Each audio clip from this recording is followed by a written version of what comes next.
So I was out this morning and I was thinking about why hasn't populism worked? Populism being, like when the people try to make something happen.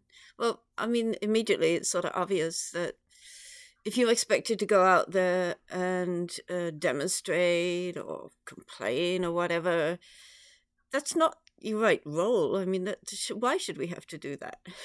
Surely there should be a mechanism for our ideas to be heard. So then I was thinking, like at some point the Democrats had Occupy Wall Street because they felt that Wall Street was basically shoveling money into the financial system and to their buddies, which is true. And then the Republicans have the Tea Party. Gradually, the Tea Party, I think, morphed into MAGA, Make America Great Again. And well, we still have to see the extent to which MAGA can take over. Um, it, we'll see. Don't know yet. Still October. Uh, but basically, it doesn't seem like these populist movements really are effective, nor does it seem like they should be, because they haven't taken the step of wide ranging discussion with everybody, right?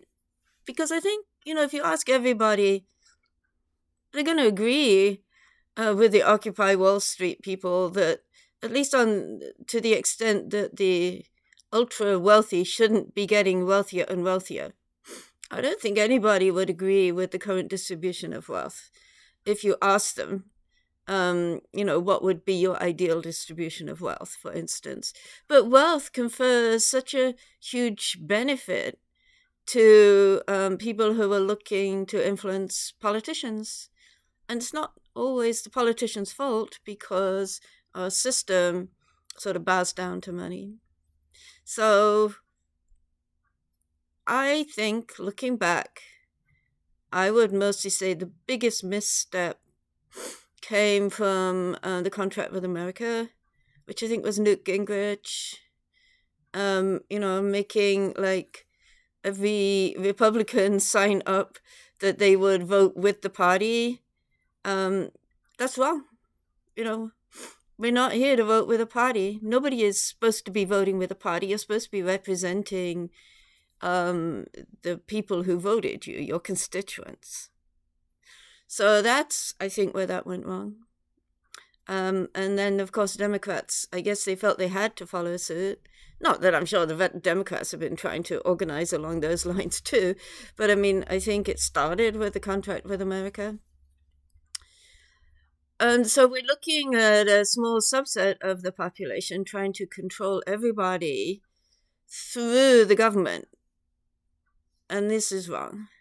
So this is why the statement of values is so important, and why, what I was talking about yesterday, the citizen ballot initiative, why that can't just go through on its own as it is, because if there's no sort of body to review what people want, then again, it's going to be just an attempt to control everybody else. So we don't want the Democrats to attempt to control us. We don't want the Republicans to attempt to control us. We don't want wealthy people to attempt to control us. We don't want to be controlled. That's not what leadership is. Leadership is much more than that.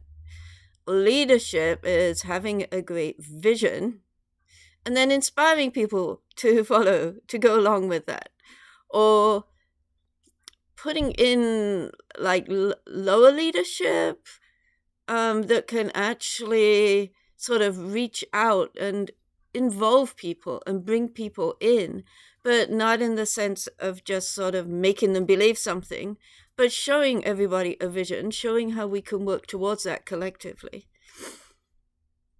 And I think a lot of it, honestly, is because of the transition from, what I don't think anybody can deny what has been patriarchy into, well, hopefully we'll get into like men and women working together. I wouldn't object to a little while of matriarchy, but I agree it's not what we're aiming at.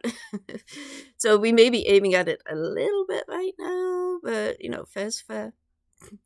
Um, there has not been a female president in the whole of America since America was founded. And of course, obviously, we all know the Constitution is founded on the values of the founding fathers. So, yeah, so that's where we're at. Um, all right, so let's leave that, and I'm going to stop there. Thank you.